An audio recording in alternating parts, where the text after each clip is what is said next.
I really think it's fear-mongering. I think the scenario of Terminator, this science fiction dystopia where the robots are literally going to kill us all, I doubt that's really going to happen.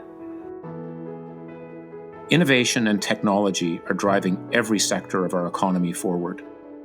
They are changing the way we live, work, and play in immeasurable ways. Technology is moving 2 to 3 times faster than business. We are living in a turbulent and disruptive world, fed by increasing computational power and data. Innovations in medical technology in the next decade could bring a new era of health investments. Researchers are demanding generative AI companies give investigators Scientists have developed a new robot surgeon that can Hundreds of organizations around the world have likely had their data exposed.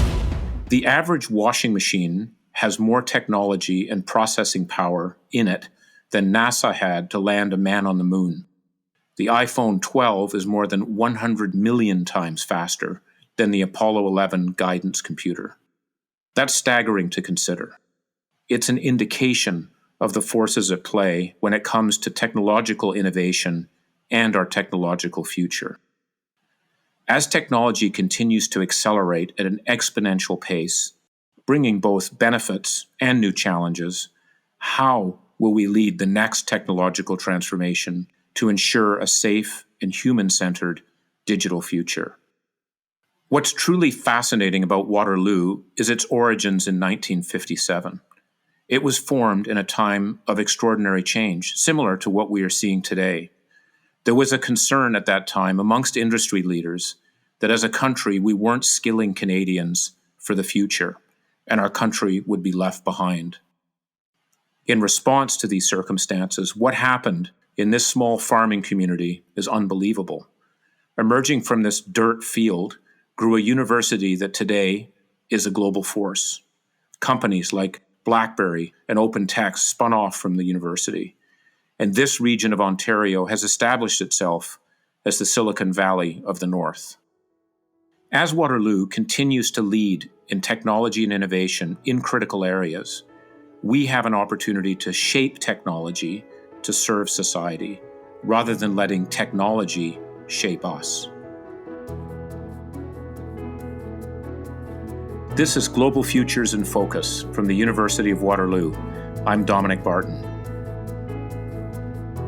Recently, we have seen ChatGPT dominate headlines and capture imaginations for what is possible when it comes to artificial intelligence. Machine learning, quantum computing, and the increased collection of data is evident in every facet of our lives. As I've learned during my time as Chancellor, the University of Waterloo has a long and somewhat storied connection with computing. It housed the most powerful computer in Canada, an IBM 360-75 mainframe, back in the late 1960s.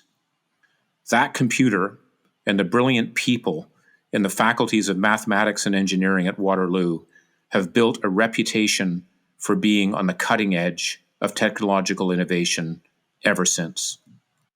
The Institute for Quantum Computing is a world-leading research institute.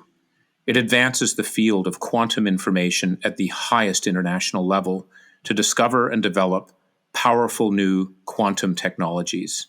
In many cases, we don't know yet what these technologies may be used for in the future, but the potential is astronomical.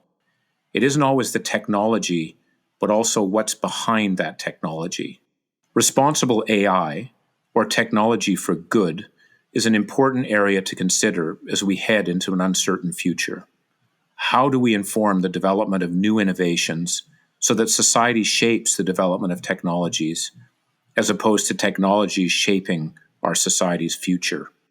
According to Vivek Goel, President and Vice Chancellor of Waterloo, providing students with a broad understanding of technological and societal innovations is at the heart of what drives the institution. We have a number of technological areas that we've identified that we have leadership positions in: artificial intelligence, data sciences, cybersecurity, quantum, nanotechnologies, robotics, advanced manufacturing. They cut across many disciplines and faculties, but they've evolved over time we've positioned ourselves as leaders. What we need to think about is, how do we combine that with thinking about the societal futures? And we can think about things like responsible AI or tech for good. One way of thinking about how do we inform the development of those technologies so what we want for society's futures shapes the development of the technologies as opposed to the technologies shaping our society's future.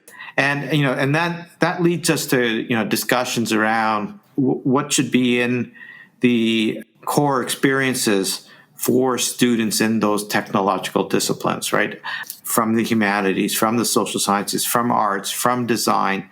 We don't have to necessarily pack everything into the curriculum of our students, but how does the co-op experience for students that are in co-op help them understand some of those broader issues? Use that in designing our programs and recruiting students and showcasing what we do. Say we can do these things differently because we have these differentiators.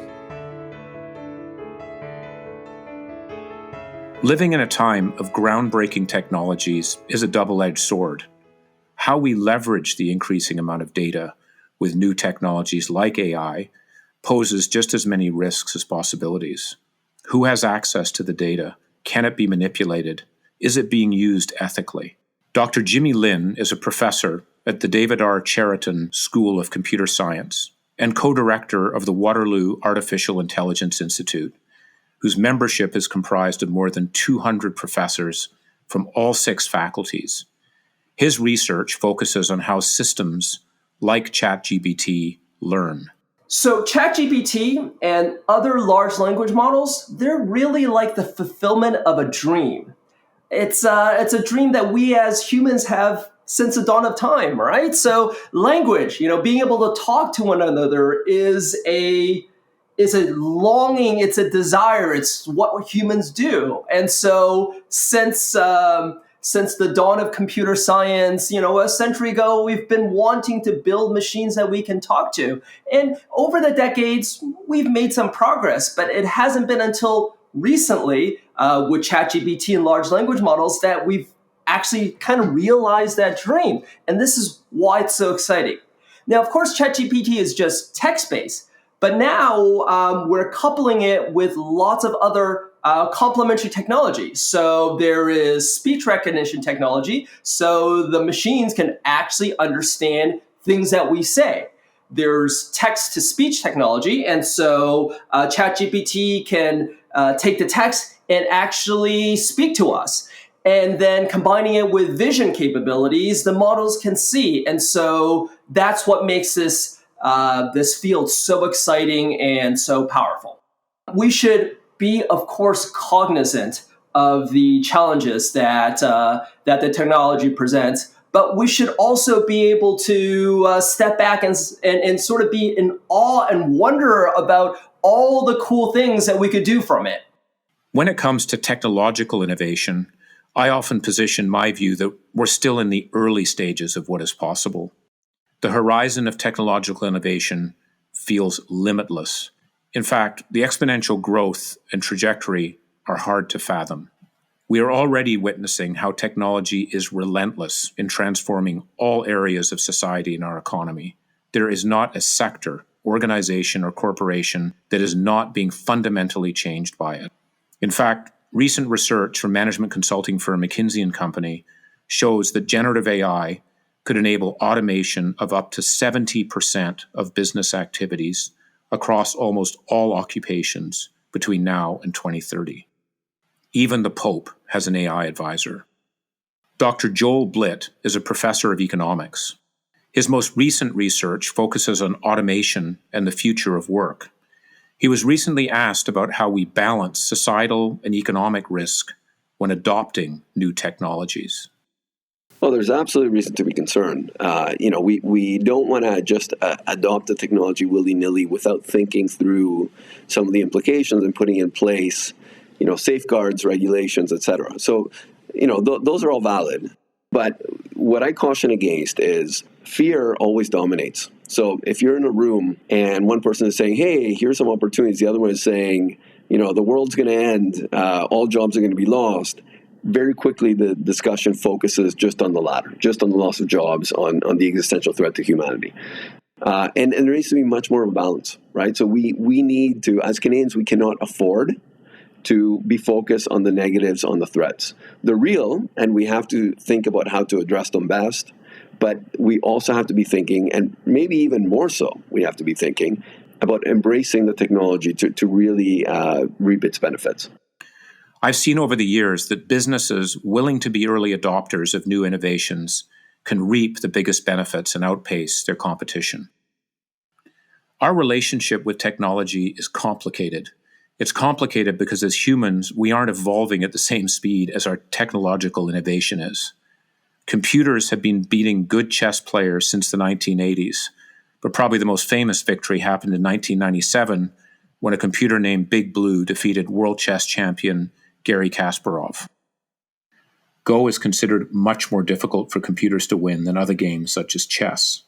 Go is a two-player board game in which the aim is to capture more territory than your opponent by fencing off empty space.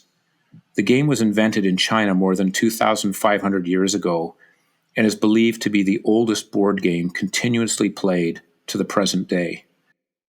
Almost 2 decades after IBM's computer Deep Blue beat Garry Kasparov, the strongest Go programs using artificial intelligence techniques only reached an amateur level. DeepMind, now part of Google, formed the AlphaGo research project in 2014 to test how well AI can play at Go. By 2016, AlphaGo had beaten the top-ranked Go player.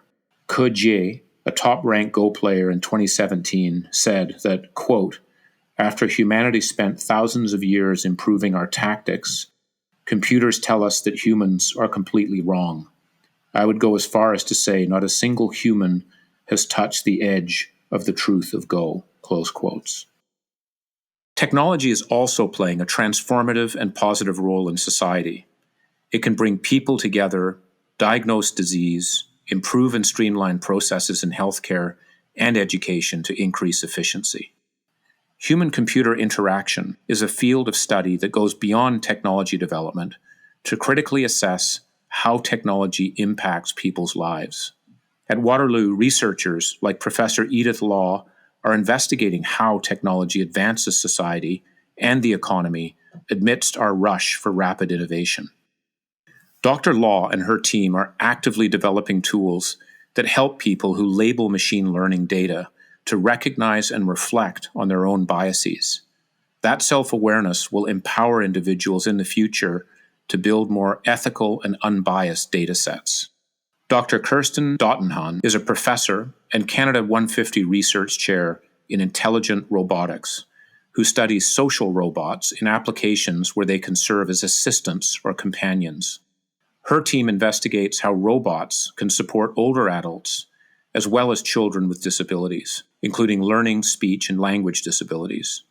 There are thousands of children out there who could benefit from using technology, using robotics technology to help them to learn about human communication. And there are also many other groups of children.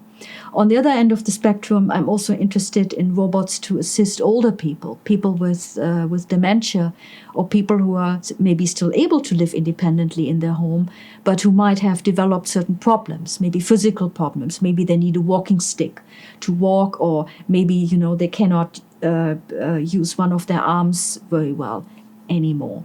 And for them, the difference between staying independently, living in their own homes, and being admitted to a care home could be a very significant factor. I think what we're doing here in the Social and Intelligent Robotics Laboratory is really special, that we try to design and create intelligent systems, intelligent autonomous robots, but robots that can work hand in hand with other people in a socially intelligent way. So we are looking not only at the technology side, not only at the AI, not only at the engineering and computer science aspects, but also at the social aspects, at the human aspect. It's a human-centered perspective on AI and autonomous robots. Technology is quickly changing the healthcare landscape, from online or video appointments to new diagnostic tools in hospitals and on your smartwatch. Technology is pushing us to re-examine how the healthcare sector works and how our health data is used. Seun Adetunji is a Master of Business, Entrepreneurship, and Technology student. She took her family's experience in dealing with the healthcare system and identified that many patients, including members of her own family, have difficulty understanding medical jargon. So she created an app that takes the medical information shared between doctors and their patients and simplifies it, and in some cases translates it for patients and their families. With support from Greenhouse, a social impact startup incubator, she created an app called MedInclude. Growing up as a teenage girl, I was a primary caregiver to my grandmother at that time. She didn't speak English. A lot of the information that was being shared was in English. And so for many doctor's visits, I would have to translate and be the middle person between her and a doctor. That frustration between me, the doctor, my grandmother, not understanding each other, not fully having the agency to fully convey our thoughts directly, also contributed to me going out to say, there needs to be a solution out there. And so at the time that I worked with stomach cancer patients, actually, I assumed that decades after I had taken care of my grandmother, there for sure would be a solution addressing this. And so I was quite disappointed at the end of my research to have come up with nothing. My grandmother did not speak English as a first language. She also could not read in her mother tongue. And so one of the features that we're including in the MedInclude platform is a text-to-voice feature. So an option for the patient to also receive the already translated medical information in audio format. With all this data that is being generated, we need systems and governance in place to ensure that our personal and health information remain private. Safeguarding this information lands squarely in the hands of researchers like Sebastian Fischmeister. Dr. Fischmeister is a professor in the Department of Electrical and Computer Engineering. His research focuses on keeping our data, systems, and networks safe from prying eyes. I work in safety-critical systems. Safety-critical systems are systems where if something goes wrong, it really goes wrong. So when you look at the general accepted definition for it, it's systems where a fault in the system can lead to damage to humans, to loss of capital infrastructure, or, for example, damage to the environment. And it's often really a decision between life and death for operators or users. For example, you are sitting in a car and driving, and you're expecting that when you step on the brake pedal that the car decelerates within a reasonable amount of time. And if that wouldn't work, well, you are in a very hazardous situation. Other examples of safety-critical systems are aircraft, medical devices, or, for example, even elevators, where you usually have the expectation when you step into an elevator, you end up on another floor in one piece. My team is working on a project that received funding from the Canadian Safety and Security Program to work together with NRCan and partner organizations and investigate the risks and mitigation methods available for supply chain cybersecurity. In this project, we are looking into how to assess the risk that is present through the supply chain and what types of technologies and products are available to industry today to assess and mitigate the particular risks, so that when they purchase electronics, that they can identify whether, for example, they are authentic and have no compromised elements in them before they actually integrate them into their infrastructure. Technology intersects all of the global futures. In this episode, we've heard a lot about its impact on the economy, health, and society. but it also empowers a sustainable future. Dr. Chris Fletcher is a climate scientist, professor, and member of the Waterloo Climate Institute. He's an expert in Earth systems modeling and monitoring and uses satellite technology to study atmospheric changes. Fletcher is part of the High Altitude Aerosols, Water Vapor, and Clouds Canadian mission, called HAWC for short. The mission is a joint initiative between more than a dozen Canadian universities and the Canadian Space Agency and is expected to launch around 2030. Dr. Fletcher's research will help develop technology to reveal previously unseen information on clouds and precipitation. HAWC will be generation-defining because a new, younger generation of climate scientists in Canada will be trained in space and climate science over the lifespan of the mission. It will have a lasting impact on climate research in Canada and globally long into the future. We're hampered as climate scientists by a lack of reliable, accurate observations of some of the most important parts of the atmosphere and processes and constituents of the atmosphere: water vapor, clouds, aerosol particles.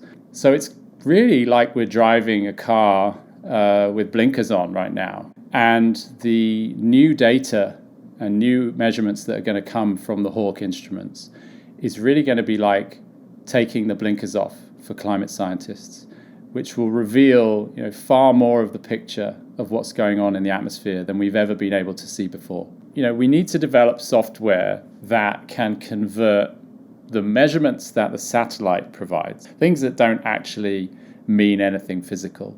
So we need to create software algorithms that can actually convert those values to be meaningful quantities that relate to physical things like clouds, water vapor, aerosols in the atmosphere.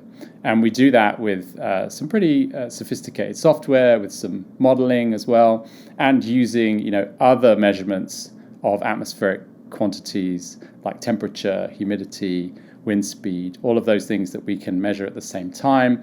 And we blend all those things together in a computer algorithm to basically output an estimate of what the clouds or the water vapor or the aerosols is going to be like. Every institution, from the Catholic Church to a grocery chain, is being impacted by the advances in technology. Understanding the technology is vital, but understanding how that technology impacts us is essential. In many cases, researchers are uncovering things that today have little relevance, but hold potential for the future. Applied science is usually credited for innovations, but it is fundamental research, often focused on theory, that is the gateway to innovation. Universities are largely responsible for developing ideas and global talent, which will help traditional organizations adapt and respond to new realities to create for themselves a place at the table. Those adaptations and innovations often take decades to become a reality. You never know what might be important. As Abraham Flexner wrote in The Usefulness of Useless Knowledge, published in 1939, quote, "Throughout the whole history of science, most of the really great discoveries, which had ultimately proved to be beneficial to humankind, had been made by men and women who were driven not by the desire to be useful, but merely the desire to satisfy their curiosity." You can look at the story of the scientist at Caltech who focused his life's work on the mathematics behind the physiology of jellyfish. He was actually proud that his body of work had no practical application. He was just curious to be able to model mathematically the movement of jellyfish. The practical application was not obvious at the time the knowledge was created. However, years later, his discoveries would play a crucial role in angioplasty, a minimally invasive procedure to widen narrowed or obstructed arteries or veins. Dr. Will Percival is a professor and distinguished research chair in astrophysics. He spends a lot of time peering into the cosmos and studying black holes. Dr. Percival champions the importance of fundamental research in nurturing curiosity and cultivating innovation. I'm an observational cosmologist. I study the universe on the largest scales that you can do. So we're interested in the big picture, what's out there, why the universe is behaving as it does. Fundamental science is incredibly important to innovation. The problem is that it starts usually a long time before the innovation actually happens. You need to actually get to grips with the fundamental physics before you can exploit it and use it to make money and tax, basically. So we are there, with blue sky thinking, but we're also there way before the applications are ready. But past history tells us that those applications will come through, and fundamentally we will look back in 20, 30 years' time and say, wow, that was important to understand what was going on. While it's impossible to predict technological advances in the coming decades, I've seen the University of Waterloo play an important role in helping shape future technologies for good. Instead of simply asking what, they are asking what for. In this episode, we heard from Jimmy Lin and Joel Blit about ways that we can rationalize and respond to how technology is evolving around us, how a master's student startup is transforming patients' understanding and experience within the healthcare system, how Chris Fletcher is using satellite imagery to paint a clearer picture of the impacts of climate change. And we ventured beyond the stratosphere with Will Percival to remind us that there is still much out there to discover. These students and researchers are taking Waterloo's strengths in advancing technology and uncovering solutions and innovations and ensuring they are responsible, sustainable, and socially viable. You've been listening to the Technological Futures episode of Global Futures in Focus. I encourage you to listen to our other Global Futures episodes, where we focus on the global transformations cutting across sustainability, society, health, and the economy. I hope they inspire you to make a difference in your own unique and perhaps unconventional way. I'm Dominic Barton.